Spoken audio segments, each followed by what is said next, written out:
Democrats have argued for nearly 3 years that evidence of collusion is hidden just around the corner. Like the Loch Ness Monster, they insist it's there, even if no one can find it. Consider this. In March 2017, Democrats on this committee said they had more than circumstantial evidence of collusion, but they couldn't reveal it yet. Mr. Mueller was soon appointed, and they said he would find the collusion. Then when no collusion was found in Mr. Mueller's indictments, the Democrats said we'd find it in his final report. Then when there was no collusion in the report, we were told Attorney General Barr was hiding it. Then when it was clear Barr wasn't hiding anything, we were told it will be revealed through a hearing with Mr. Mueller himself. And now that Mr. Mueller is here, they are claiming that the collusion has actually been in his report all along, hidden in plain sight. And they're right. There is collusion in plain sight. Collusion between Russia and the Democratic Party. The Democrats colluded with Russian sources to develop the Steele dossier, and Russian lawyer Natalia Vesnitskaya colluded with the dossier's key architect, Fusion GPS head Glenn Simpson. The Democrats have already admitted, both in interviews and through their usual anonymous statements to reporters, that today's hearing is not about getting information at all. They said they want to, quote, bring the Mueller report to life and create a television moment through ploys like having Mr. Mueller recite passages from his own report. In other words, this hearing is political theater. It's a Hail Mary attempt to convince the American people that collusion is real and that it's concealed in the report. Granted, that's a strange argument to make about a report that is public. It's almost like the Democrats prepared arguments accusing Mr. Barr of hiding the report and didn't bother to update their claims once he published the entire thing. Among congressional Democrats, the Russia investigation was never about finding the truth. It's always been a simple media operation. By their own accounts, this operation continues in this room today. Once again, numerous pressing issues this committee needs to address are put on hold to indulge the political fantasies of people who believed it was their destiny to serve Hillary Clinton's administration. It's time for the curtain to close on the Russia hoax.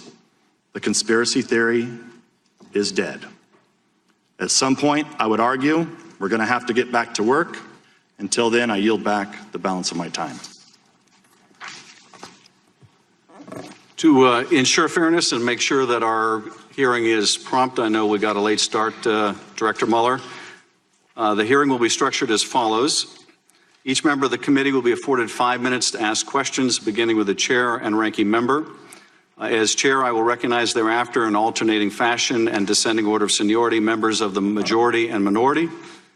After each member has asked his or her questions, the ranking member will be afforded an additional 5 minutes to ask questions, followed by the chair who will have additional 5 minutes for questions.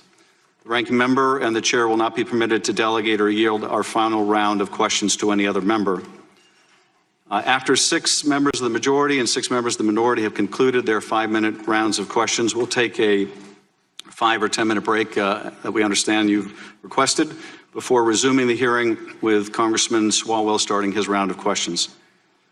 Special Counsel Mueller is accompanied today by Aaron Zebley, who served as Deputy Special Counsel from May 2017 until May 2019 and had day-to-day oversight of the Special Counsel's investigation. Mr. Mueller and Mr. Zebley resigned from the Department of Justice at the end of May 2019 when the Special Counsel's office was closed. Both Mr. Mueller and Mr. Zebley will be available to answer questions today and will be sworn in consistent with the rules of the House and the committee.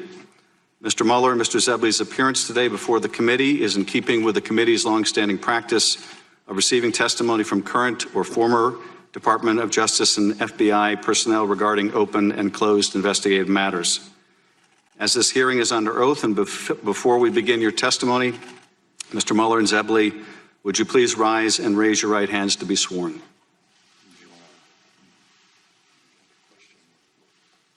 Let me swear them in. Do you swear or affirm that the testimony you are about to give at this hearing is the whole truth and nothing but the truth?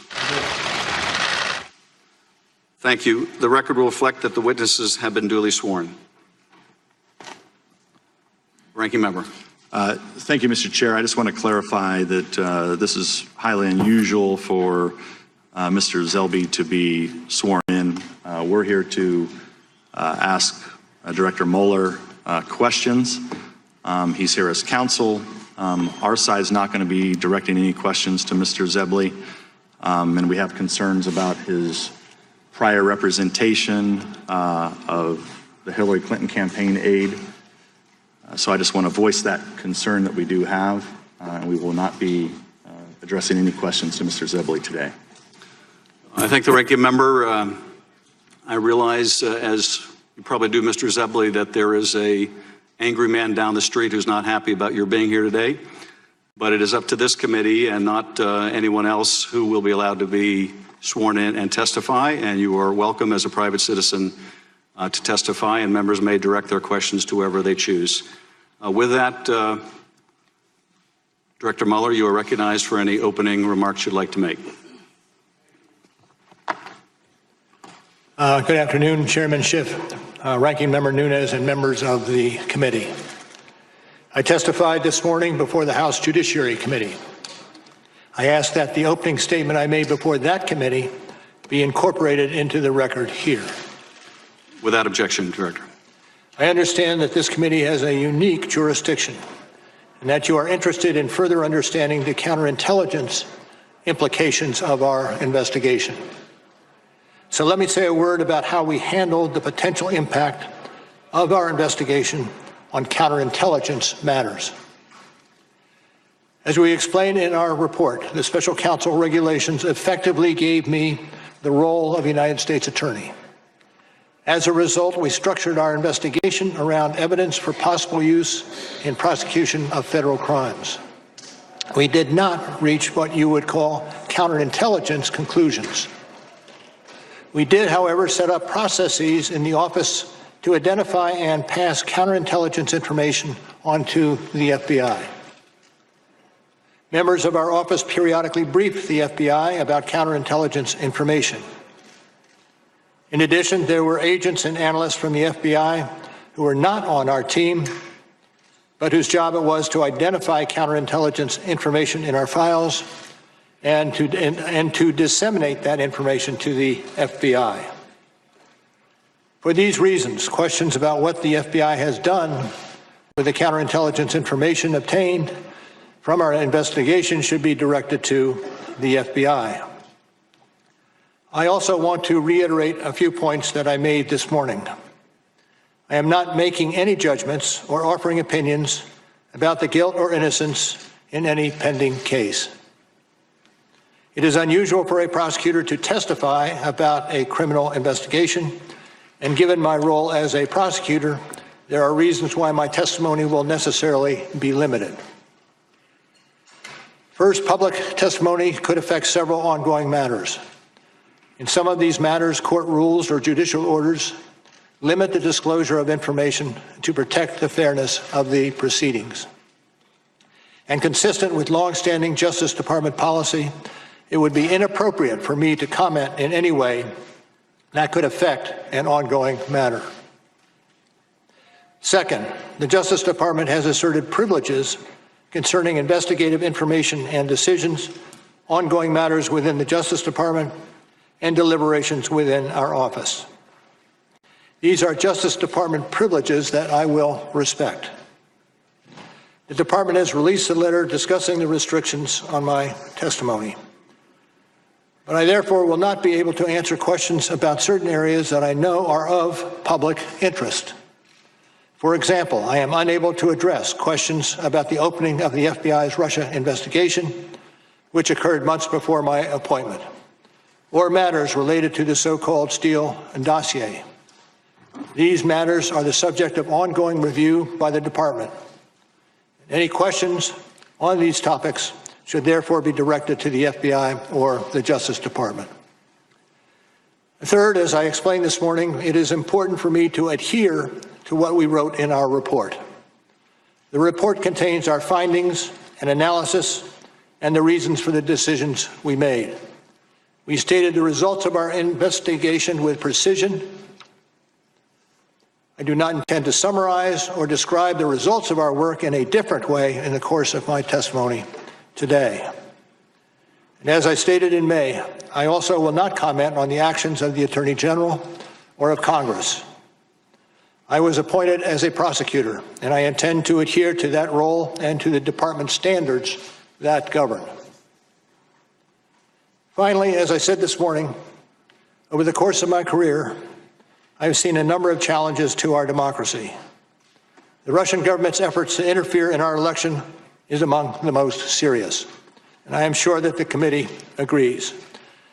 Now, before we go to questions, I want to add one correction to my testimony this morning. I want to go back to one thing that was said this morning by Mr. Liu, who said, and I quote, "You didn't charge the president because of the OLC opinion." That is not the correct way to say it. As we say in the report, and as I said at the opening, we did not reach a determination as to whether the president committed a crime. And with that, Mr. Chairman, I'm ready to answer questions. Thank you, Director Mueller. I recognize myself for 5 minutes. Director Mueller, your report describes a sweeping and systematic effort by Russia to influence our presidential election. Is that correct? That is correct. And during the course of this Russian interference in the election, the Russians made outreach to the Trump campaign, did they not? That occurred over the course of, that occurred. It's also clear from your report that during that Russian outreach to the Trump campaign, no one associated with the Trump campaign ever called the FBI to report it. Am I right? Don't know that for sure. In fact, the campaign welcomed the Russian help, did they not?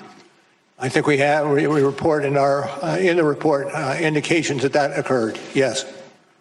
The president's son said when he was approached about dirt on Hillary Clinton that the Trump campaign would love it. That is generally what was said. Yes. The president himself called on the Russians to hack Hillary's emails. There was a statement by the president in those general lines. And numerous times during the campaign, the president praised the releases of the Russian-hacked emails through WikiLeaks. That did occur. Your report found that the Trump campaign planned, quote, a press strategy, communications campaign, and messaging, unquote, based on that Russian assistance. I am not familiar with that. That language comes from Volume 1, page 54. Apart from the Russians wanting to help Trump win, several individuals associated with the Trump campaign were also trying to make money during the campaign and transition. Is that correct? That is true. Paul Manafort was trying to make money or achieve debt forgiveness from a Russian oligarch. Generally, that is accurate. Michael Flynn was trying to make money from Turkey. True. Donald Trump was trying to make millions from a real estate deal in Moscow. To the extent you're talking about the hotel in Moscow? Yes. Yes. When your investigation looked into these matters, numerous Trump associates lied to your team, the grand jury, and to Congress. Number of persons that we interviewed in our investigation, it turns out, did lie. Mike Flynn lied. He was convicted of lying, yes. George Papadopoulos was convicted of lying. True. Paul Manafort was convicted of lying. True. Paul Manafort in fact, went so far as to encourage other people to lie. That is accurate. Manafort's deputy, Rick Gates, lied. That is accurate. Michael Cohen, the president's lawyer, was indicted for lying. True. He lied to stay on message with the president. Allegedly by him. And when Donald Trump called your investigation a witch hunt, that was also false, was it not? I'd like to think so, yes. Well, your investigation is not a witch hunt, is it? It is not a witch hunt. When the president said the Russian interference was a hoax, that was false, wasn't it? True. When he said it publicly, it was false? He did say publicly that it was false, yes. And when he told it to Putin, that was false too, wasn't it? That I'm not familiar with. When the president said he had no business dealings with Russia, that was false, wasn't it? I'm not going to go into the details of the report that along those lines. But when the president said he had no business dealings with Russia, in fact, he was seeking to build a Trump Tower in Moscow, was he not? I think there is some question about when this was accomplished. Well, you would consider a billion-dollar deal to build a tower in Moscow to be business dealings, wouldn't you, Director Mueller? Yeah, absolutely. In short, your investigation found evidence that Russia wanted to help Trump win the election, right? I think generally that would be accurate. Russia informed campaign officials of that? I'm not certain to what conversations you're referring to. Well, through an intermediary, they informed Papadopoulos that they could help with the anonymous release of stolen emails? Accurate. Russia committed federal crimes in order to help Donald Trump? When you're talking about the computer crimes charged in our case, absolutely. The Trump campaign officials built their strategy, their messaging strategy around those stolen documents? Generally, that's true. And then they lied to cover it up? Generally, that's true. Thank you, Mr. Nunes. Thank you. Welcome, Director. As a former FBI director, you'd agree that the FBI is the world's most capable law enforcement agency. I would say yes. The FBI claims the counterintelligence investigation of the Trump campaign began on July 31st, 2016. But in fact, it began before that. In June 2016, before the investigation officially opened, Trump campaign associates Carter Page and Stephen Miller, a current Trump advisor, were invited to attend a symposium at Cambridge University in July 2016. Your office, however, did not investigate who was responsible for inviting these Trump associates to this symposium. Your investigators also failed to interview Stephen Schrage, an American citizen who helped organize the event and invited Carter Page to it. Is that correct? Can you repeat the question? Whether or not you interviewed Stephen Schrage, who organized the Cambridge. In those areas, I am going to stay away from. Okay. The first Trump associate to be investigated was General Flynn. Many of the allegations against him stem from false media reports that he had an affair with a Cambridge academic, Svetlana Lokova, and that Lokova was a Russian spy. Some of these allegations were made public in a 2017 article written by British intelligence historian Christopher Andrew.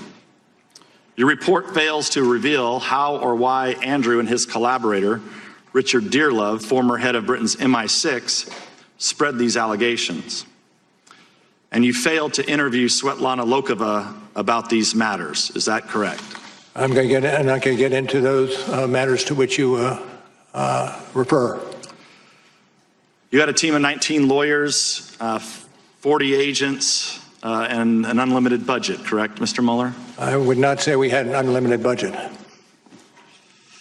Let's continue with the opening of the investigation, supposedly on July 31st, 2016. The investigation was not opened based on an official product from Five Eyes Intelligence, but based on a rumor conveyed by Alexander Downer. On volume 1, page 89, your report describes him blandly as a representative of a foreign government. But he was actually a long-time Australian politician, not a military or intelligence official, who had previously arranged a $25 million donation to the Clinton Foundation and has previous ties to Dearlove. So Downer conveys a rumor he supposedly heard about a conversation between Papadopoulos and Joseph Mifsud. James Comey has publicly called Mifsud a Russian agent, yet your report does not refer to Mifsud as a Russian agent. Mifsud has extensive contacts with Western governments and the FBI. For example, there is a recent photo of him standing next to Boris Johnson, the new Prime Minister of Great Britain. What we're trying to figure out here, Mr. Mueller, is if our NATO allies or Boris Johnson have been compromised. So we're trying to figure out, Comey says Mifsud is a Russian agent, you do not. So do you stand by what's in the report? I stand by that which is in the report and not so necessarily with that which is not in the report. I want to return to Mr. Downer. He denies that Papadopoulos mentioned anything to him about Hillary Clinton's emails. And in fact, Mifsud denies mentioning to Papadopoulos. He denies that Papadopoulos mentioned anything to him about Hillary Clinton's emails. And in fact, Mifsud denies mentioning them to Papadopoulos in the first place. So how does the FBI know to continually ask Papadopoulos about Clinton's emails for the rest of 2016? Even more strangely, your sentencing memo on Papadopoulos blames him for hindering the FBI's ability to potentially detain or arrest Mifsud. But the truth is, Mifsud waltzed in and out of the United States in December 2016. The U.S. media could find him, the Italian press found him, and he's a supposed Russian agent at the epicenter of the purported collusion conspiracy. He's the guy who knows about Hillary Clinton's emails and that the Russians have them. But the FBI failed to question him for a half a year after officially opening the investigation. And then, according to Volume 1, page 193 of your report, once Mifsud finally was questioned, he made false statements to the FBI.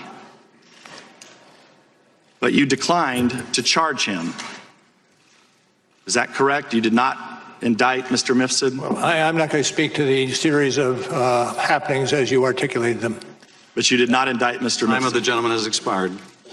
Pardon? You did not indict Mr. Mifsud? True. Mr. Himes. Director Mueller, thank you for your lifetime of service to this country, and thank you for your perseverance and patience today. Director, your report opens with two statements of remarkable clarity and power. The first statement is one that is, as of today, not acknowledged by the President of the United States, and that is, quote, the Russian government interfered in the 2016 presidential election in sweeping and systematic fashion.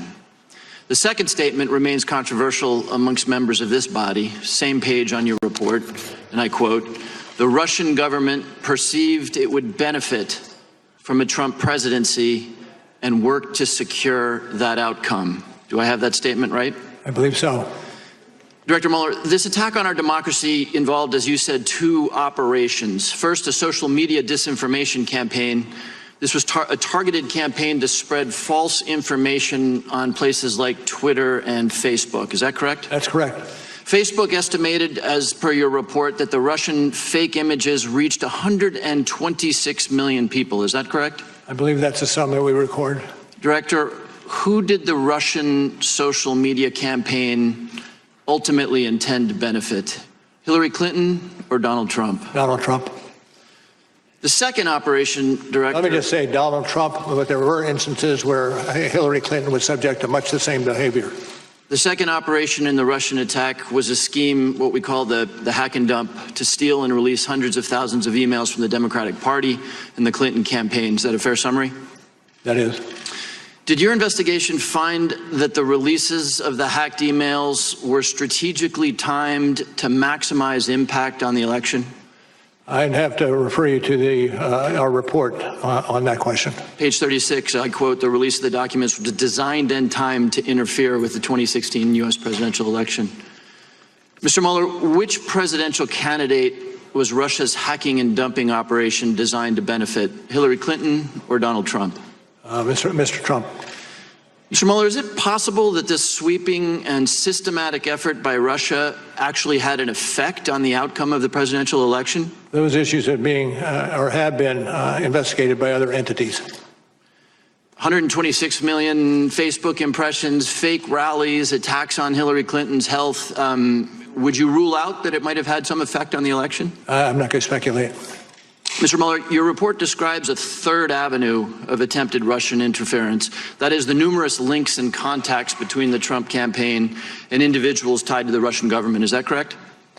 Could you repeat that question? Your report describes what is called a third avenue of Russian interference, and that's the links and contacts between the Trump campaign and individuals tied to the Russian government. Yes. Let's bring up slide 1, which is about George Papadopoulos, and it reads, on May 6, 2016, 10 days after that meeting with Mifsud, much discussed today, Papadopoulos suggested to a representative of a foreign government that the Trump campaign had received indications from the Russian government that it could assist the campaign through the anonymous release of information that would be damaging to Hillary Clinton. And Director, that's exactly what happened 2 months later, is it not? Well, I can speak to the excerpt that you have on the screen as being accurate from the report. but not the second half of your question. Well, the second half, just to refer to page 6 of the report, is that on July 22nd, through WikiLeaks, thousands of these emails that were stolen by the Russian government appeared, correct? That's on page 6 of the report. This is the WikiLeaks posting of those emails. I can't find it quickly, but please continue. Okay. So just to be clear, before the public or the FBI ever knew, the Russians previewed for a Trump campaign official, George Papadopoulos, that they had stolen emails that they could release anonymously to help Donald Trump and hurt Hillary Clinton. Is that correct? I'm not going to speak to that. Director, rather than report this contact with Joseph Massoud and the notion that there was dirt that the campaign could use, rather than report that to the FBI that I think most of my constituents would expect an individual to do, Papadopoulos in fact lied about his Russian contacts to you. Is that not correct? That's true. We have an election coming up in 2020, Director. If a campaign receives an offer of dirt from a foreign individual or a government, generally speaking, should that campaign report those contacts? Should be. It can be, depending on the circumstances of crime. I will yield back the balance of my time. Mr. Conaway. Thank you. Mr. Mueller, did anyone ask you to exclude anything from your report that you felt should have been in the report? I don't think so, but it's not a small report. But no one asked you specifically to exclude something that you believe should have been in there. Not that I can recall, no. I yield the balance of my time to Mr. Ratcliffe. Thank you. Thank the gentleman for yielding. Good afternoon, Director Mueller. In your May 29th press conference, and again in your opening remarks this morning, you made it pretty clear you wanted the special counsel report to speak for itself. You said at your press conference that that was the office's final position and we will not comment on any other conclusions or hypotheticals about the president. Now, you spent the last few hours of your life from Democrats trying to get you to answer all kinds of hypotheticals about the president, and I expect that it may continue for the next few hours of your life. I think you've stayed pretty much true to what your intent and desire was, but I guess regardless of that, the special counsel's office is closed and it has no continuing jurisdiction or authority. So what would be your authority or jurisdiction for adding new conclusions or determinations to the special counsel's written report? As to the latter, I don't know or expect changes in conclusions that we included in our report.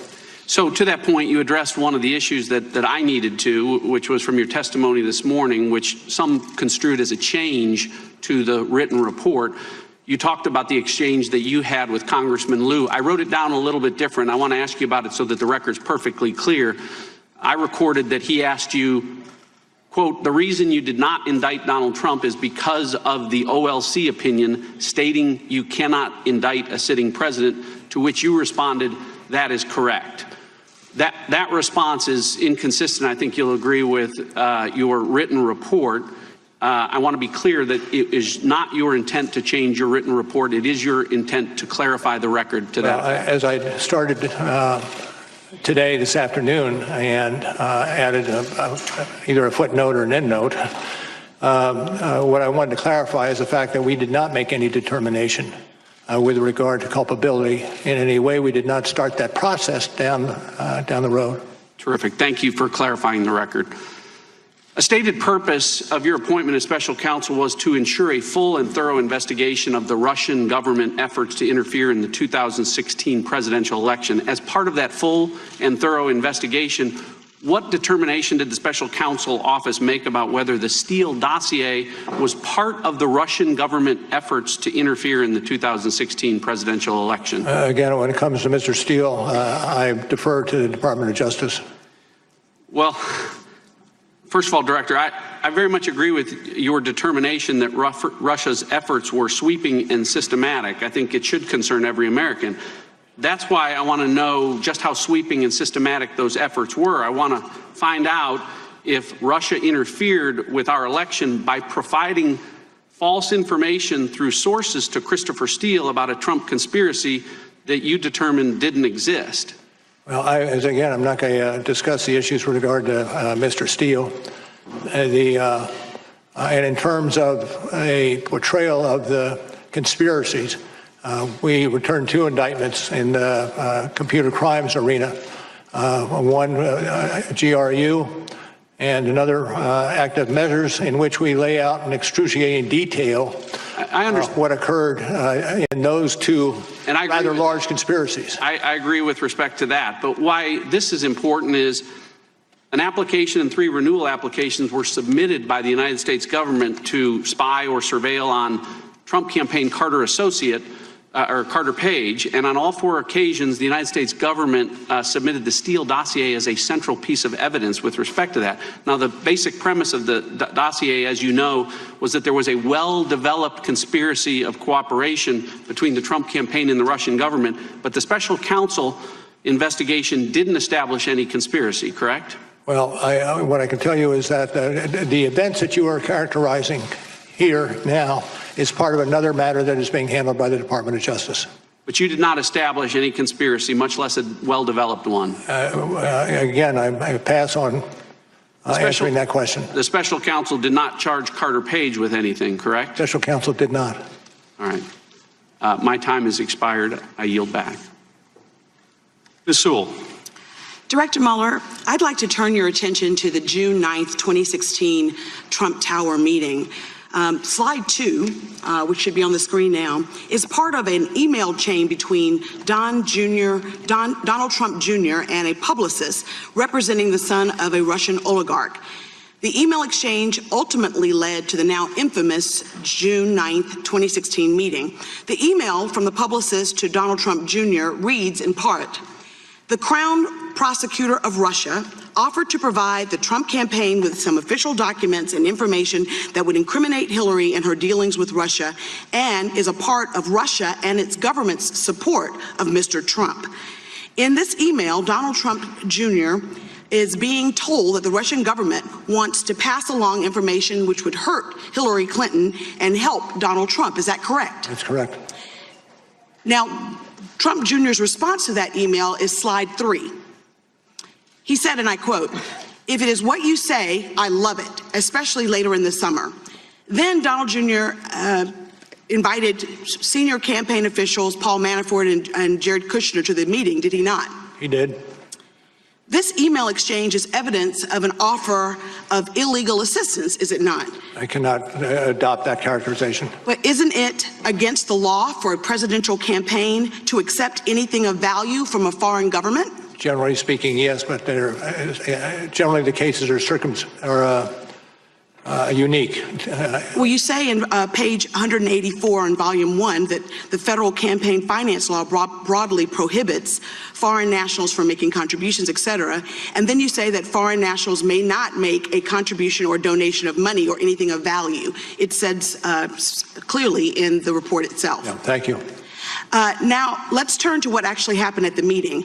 When Donald Trump Jr. and the others got to the June 9th meeting, they realized that the Russian delegation didn't have the promised quote-unquote dirt. In fact, they got upset about that, did they not? Generally, yes. You say in volume 1, page 118, that Trump Jr. asked, "What are we doing here? What do they have on Clinton?" And during the meeting, Kushner actually texted Manafort saying it was, quote, "a waste of time," end quote. Is that correct? I believe it's in the report along the lines you specify. So to be clear, top Trump campaign officials learned that Russia wanted to help Donald Trump's campaign by giving him dirt on his opponent. Trump Jr. said loved it. Then he and senior officials held a meeting with the Russians to try to get that Russian help. But they were disappointed because the dirt wasn't as good as they had hoped. So to the next step, did anyone, to your knowledge, in the Trump campaign ever tell the FBI of this offer? I don't believe so. Did Donald Trump Jr. tell the FBI that they received an offer of help from the Russians? That's about all I'll say on this aspect of it. Wouldn't it be true, sir, that if they had reported it to the FBI or anyone in that campaign during the course of your 2-year investigation, you would have uncovered such a... I would hope, yes. Yes. Sir, is it not the responsibility of political campaigns to inform the FBI if they receive information from a foreign government? I would think that that's something they would and should do. Well, not only did the campaign not tell the FBI, they sought to hide the existence of the June 9th meeting for over a year. Is that not correct? On the general characterization, I would question it. If you're referring to later initiative that flowed from the media, then No, what I'm suggesting is that you've said in volume 2, page 5, on several occasions the president directed aides not to publicly disclose the email setting up the June 9th meeting. yes, that's accurate. Thanks. Sir, given this illegal assistance by Russians, you chose, even given that, you did not charge Donald Trump Jr. or any of the other senior officials with conspiracy. Is that right? Correct. And while it When may you're not... talking about, if you're talking about other individuals, you're talking about the attendees. Yes, that's on right. June 9, and that's right. accurate. So, Mr. Mueller, even though you didn't charge them with conspiracy, don't you think that the American people would be concerned that these 3 senior campaign officials eagerly sought a foreign adversary's help to win elections? And don't you think that reporting that is important, that we don't set a precedent for future elections? I can't accept that characterization. Well, listen, I think that it seems like a betrayal of American values to me, sir, that someone with, if not being criminal, is definitely unethical and wrong. And I would think that we would not want to set a precedent that political campaigns should not divulge of information if it's foreign government assistance. Thank you, sir. Mr. Turner. Mr. Mueller, I have your opening statement, and in the beginning of your opening statement, you indicate that pursuant to Justice Department regulations that you submitted a confidential report to the Attorney General at the conclusion of the investigation. What I'd like you to confirm is the report that you did, that is the subject matter of this hearing, was to the Attorney General. Yes. Now, you also state in this opening statement that you threw overboard the word collusion, because it's not a legal term. You would not conclude because collusion was not a legal term. Well, it depends on how you want to use the word. In the general parlance, people can think of it that way, but if you're talking about in the criminal statute arena, you can't, because it really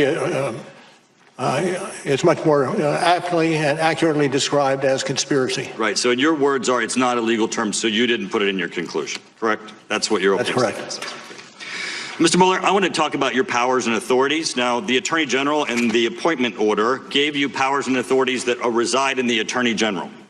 Now, the Attorney General has no ability to give you powers and authority greater than the powers and authority of the Attorney General, correct? No, I don't believe, I think that out is correct. Mr. Mueller, I want to focus on one word in your report. It's the second to the last word in the report. It's exonerate.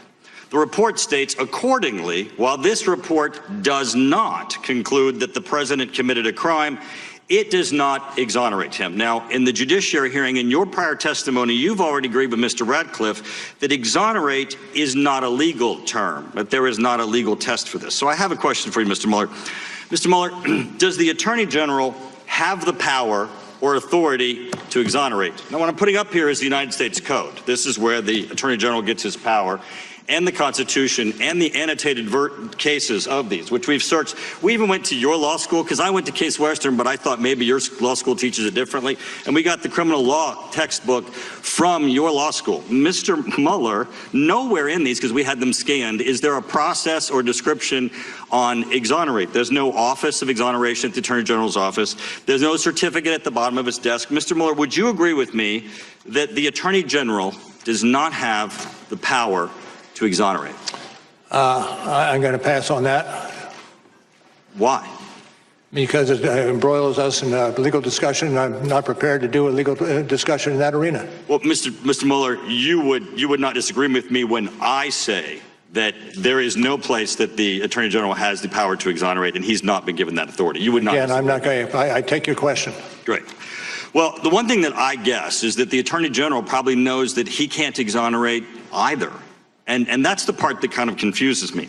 Because if the Attorney General doesn't have the power to exonerate, then you don't have the power to exonerate. And I believe he knows he doesn't have the power to exonerate. And so this is the part that I don't understand. If your report is to the Attorney General. And the Attorney General doesn't have the power to exonerate, and he does not, and he knows that you do not have that power. You don't have to tell him that you're not exonerating the president. He knows this already. So then that kind of changed the context of the report. No, we included in the report for exactly that reason. He may not know it, and he should know it. So you believe that the attorney, Bill Barr, believes that somewhere in the hallways of the Department of Justice there's an office of exoneration? No, that's not what I said. Well, I believe he knows, and I don't believe you put that in there for Mr. Barr. I think you put that in there for exactly what I'm going to discuss next, and that is, so the Washington Post yesterday, when speaking of your report, the article said Trump could not be exonerated of trying to obstruct the investigation itself. Trump could not be exonerated. Now, that statement is correct, Mr. Mueller, isn't it, in that no one can be exonerated? The reporter wrote this. This reporter can't be exonerated. Mr. Mueller, you can't be exonerated. In fact, in our criminal justice system, there is no power or authority to exonerate. Now, this is my concern, Mr. Mueller. This is the headline on all of the news channels while you were testifying today. Mueller, Trump was not exonerated. Now, Mr. Mueller, what you know is that this can't say Mueller exonerated Trump, because you don't have the power or authority to exonerate Trump. You had no more power to declare him exonerated than you have the power to declare him Anderson Cooper. So the problem that I have here is that since there's no one in the criminal justice system that has that power, the president pardons, he doesn't exonerate. Courts and juries don't declare innocent, they declare not guilty. They don't even declare exoneration. The statement about exoneration is misleading, and it's meaningless, and it colors this investigation one word out of the entire portion of your report, and it's a meaningless word that has no legal meaning, and it has colored your entire report. Time of the gentleman has expired. Mr. Carson. Thank you, Chairman. Thank you, Director Mueller, for your years of service to our country. I want to look more closely, sir, at the Trump campaign chairman, Paul Manafort, an individual who I believe betrayed our country, who lied to a grand jury, who tampered with witnesses, and who repeatedly tried to use his position with the Trump campaign to make more money. Let's focus on the betrayal and greed. Your investigation, sir, found a number of troubling contacts between Mr. Manafort and Russian individuals during and after the campaign. Is that right, sir? Correct. Correct. In addition to the June 9th meeting just discussed, Manafort also met several times with a man named Konstantin Kilimnik, who the FBI assessed to have ties with Russian intel agencies. Is that right, sir? Correct. In fact, Mr. Manafort didn't just meet with him, he shared private Trump campaign polling information with this man linked to Russian intelligence. Is that right, sir? That is correct. And in turn, the information was shared with a Russian oligarch tied to Vladimir Putin. Is that right, sir? Allegedly. Director Mueller, meeting with him wasn't enough. Sharing internal polling information wasn't enough. Mr. Manafort went so far as to offer this Russian oligarch tied to Putin a private briefing on the campaign. Is that right, sir? Yes, sir. And finally, Mr. Manafort also discussed internal campaign strategy on 4 battleground states, Michigan, Wisconsin, Pennsylvania, and Minnesota, with the Russian intelligence-linked individual. Did he not, sir? And that's reflected in the report, as were the items you listed previously.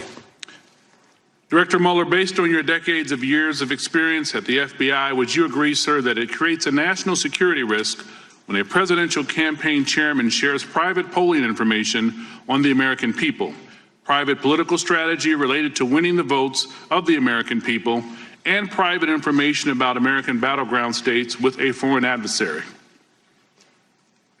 Is that the question, sir? Yes, sir. I'm not going to speculate along those lines. To the extent that it's within the lines of the report, then I'd support it. Anything beyond that is not part of that which I would support. Well, I think it does, sir. I think it shows an infuriating lack of patriotism from the very people seeking the highest office in the land. Director Mueller, Manafort didn't share this information in exchange for nothing, did he, sir? I can't answer that question without knowing more about the question. Well, it's clear that he hoped to be paid back money he was owed by Russian or Ukrainian oligarchs in return for the passage of private campaign information, correct? That is true. Director Mueller, as my colleague Mr. Heck will discuss later, greed corrupts. Would you agree, sir, that the sharing of private campaign information in exchange for money represents a particular kind of corruption, one that presents a national security risk to our country, sir? I'm not going to opine on that. I don't have the expertise in that arena to really opine. Would you agree, sir, that Manafort's contacts with Russians close to Vladimir Putin and his efforts to exchange private information on Americans for money left him vulnerable to blackmail by the Russians? I think generally so, that would be the case. Would you agree, sir, that these acts demonstrated a betrayal of the democratic values of our country rests on? I can't agree with that. Director Mueller. Not that it's not true, but I cannot agree with it. Yes, sir. Director Mueller, well, I can tell you that in my years of experience as a law enforcement officer and as a member of Congress, fortunate to serve on the Intel Committee, I know enough to say yes. Trading political secrets for money with a foreign adversary can corrupt, and it can leave you open to blackmail, and it certainly represents a betrayal of the values underpinning our democracy. I want to thank you for your service again, Director Mueller. We appreciate you for coming today. I yield back, Chairman. Dr. Wenstrup. Thank you, Mr. Chairman. Thank you, Mr. Mueller, for being here today.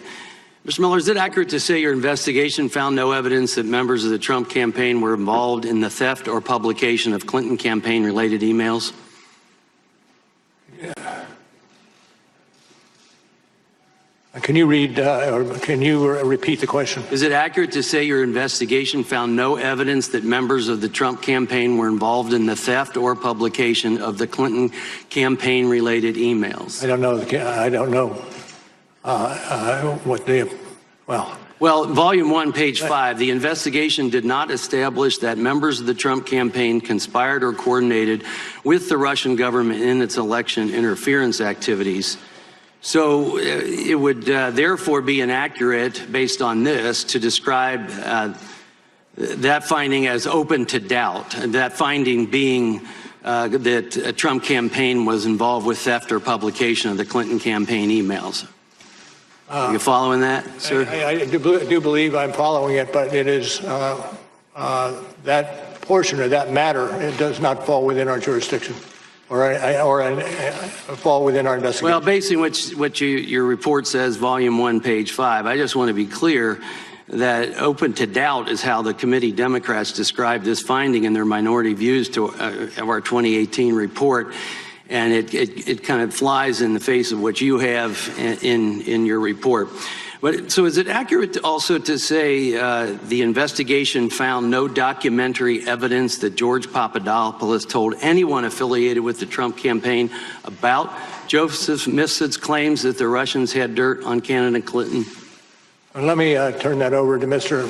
Zebley. I'd like to ask you, sir, this is your report, and that's what I'm basing this on. And then could you repeat the question for me again? Yeah, is it accurate to say the investigation found no documentary evidence that George Papadopoulos told anyone affiliated with the Trump campaign about Joseph Mifsid's claims that the Russians had dirt on candidate Clinton? I believe it appearing in the report that it's accurate.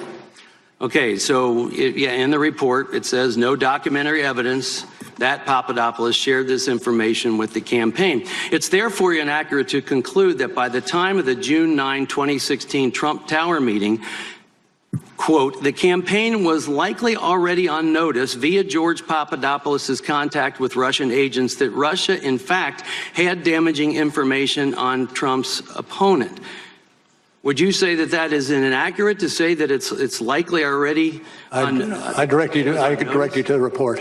Well, I appreciate that, because the Democrats jumped to this incorrect collusion in their minority views, again, which contradicts what you have in your report. I'm concerned about a number of statements I'd like you to clarify, because a number of Democrats have made some statements that I have concerns with, and maybe you can clear them up. So a member of this committee said President Trump was a Russian agent after your report was publicly released. That statement is not supported by your report, correct? That is accurate.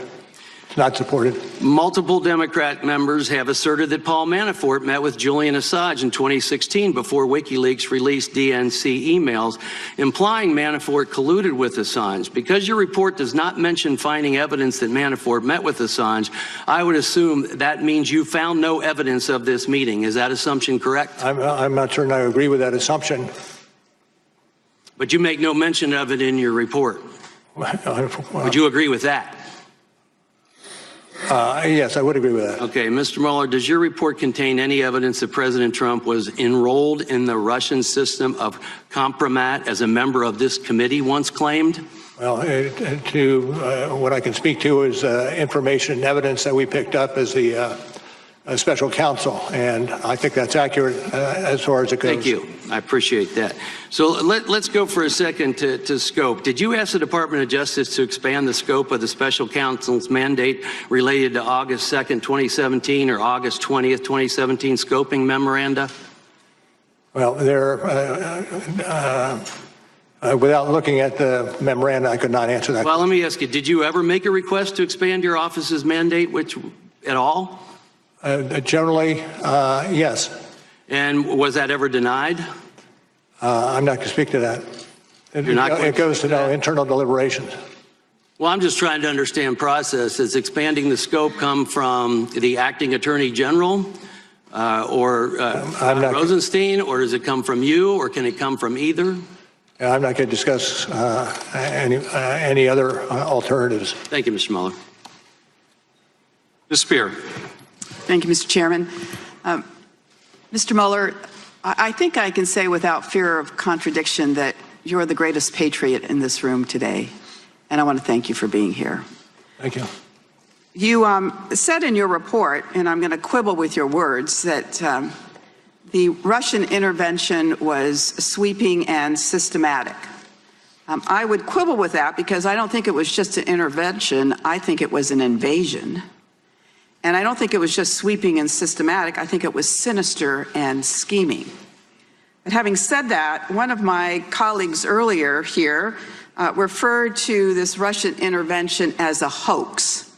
And I'd like to get your comment on that. On page 26 of your report, you talk about the Internet Research Agency and how tens of millions of U.S. persons became engaged with the posts that they made, that there were some 80,000 posts on Facebook, that Facebook itself admitted that 126 million people had probably seen the posts that were put up by the Internet Research Agency, that they had 3,800 Twitter accounts and had designed more than 175,000 tweets that probably reached 1.4 million people. The Internet Research Agency was spending about $1.25 million a month on all of this social media in the United States in what I would call an invasion in our country. Would you agree that it was not a hoax, that the Russians were engaged in trying to impact our election? Absolutely. That was not a hoax. The indictments we returned against the Russians, 2 different ones, were substantial in their scope, using that scope word again. And I think we have underplayed to a certain extent that aspect of our investigation that has and would have long-term damage to the United States that we need to move quickly to address. Thank you for that. I'd like to drill down on that a little bit more. The Internet Research Agency actually started in 2014 by sending over staff as tourists, I guess, to start looking at where they wanted to engage. And there are many that suggest, and I'm interested in your opinion, as to whether or not Russia is presently in the United States looking for ways to impact the 2020 election. I can't speak to that. That would be in levels of classification. All right. Let me ask you this. Oftentimes when we engage in these hearings, we forget the forest for the trees. You have a very large report here of over 400 pages. Most Americans have not read it. We have read it. Actually, the FBI director yesterday said he hadn't read it, which was a little discouraging.